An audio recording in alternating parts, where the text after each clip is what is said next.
એક હાથથી તાળી ન વાગે।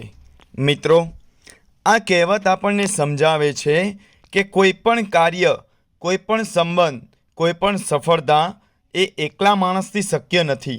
તાળી ત્યારે જ વાગે છે જ્યારે બે હાથ મળે। જીવનમાં પણ સહકાર, સમજણ, એકતા જરૂરી છે। પ્રમુખ સ્વામી મહારાજે હંમેશા કહ્યું, એકથી મોટું કંઈ નથી, પણ અનેકથી બધું બને છે। મંદિરના નિર્માણ હોય, યાત્રાનું આયોજન હોય કે સમાજ સેવાની પ્રવૃત્તિ હોય, પ્રભુ કાર્ય માટે હજારો લોકો જોડાયા। પ્રમુખ સ્વામી હંમેશા દરેકને સાથે રાખીને કામ કરતા। જો માત્ર એક વ્યક્તિએ કરવાનો પ્રયાસ કર્યો હોત તો દુનિયાભરમાં 1100 મંદિરો ઊભા ન થયા હોત। મહંત સ્વામી મહારાજ આજે પણ દરેક સંત, હરિભક્ત, નાના બાળક સુધીનું માન રાખે છે। એકવાર યુવાનો માટે સેવા આયોજન હતું। કોઈએ કહ્યું, સ્વામીજી, અમે તો થોડા જ છીએ, મોટા આયોજનમાં કેવી રીતે થઈ શકશે?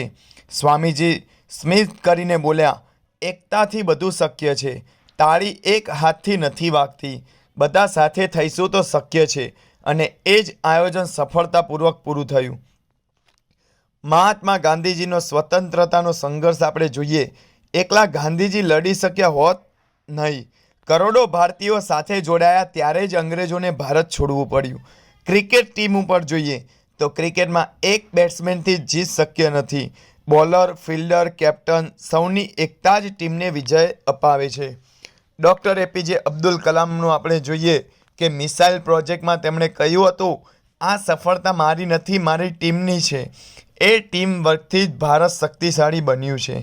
એક ગામમાં બે ભાઈઓ રહેતા, હંમેશા ઝઘડો કરતા। પિતા થાકી ગયા।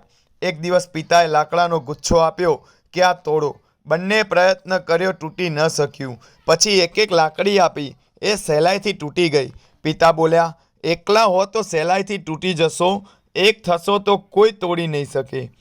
તો આના ઉપરથી આપણને ખબર પડે કે પરિવાર, સમાજ અને સંગઠનમાં સહકાર રાખવો, એકબીજાની વાત સાંભળવી અને સમજવી, એકથી નહીં સહકારથી જ પ્રગતિ થાય છે। દાંપત્ય જીવન, મિત્રતા કે વ્યવસાય, સૌમાં આ કહેવત સાચી પડે છે। તો મિત્રો, યાદ રાખજો, એક હાથથી તાળી ન વાગે।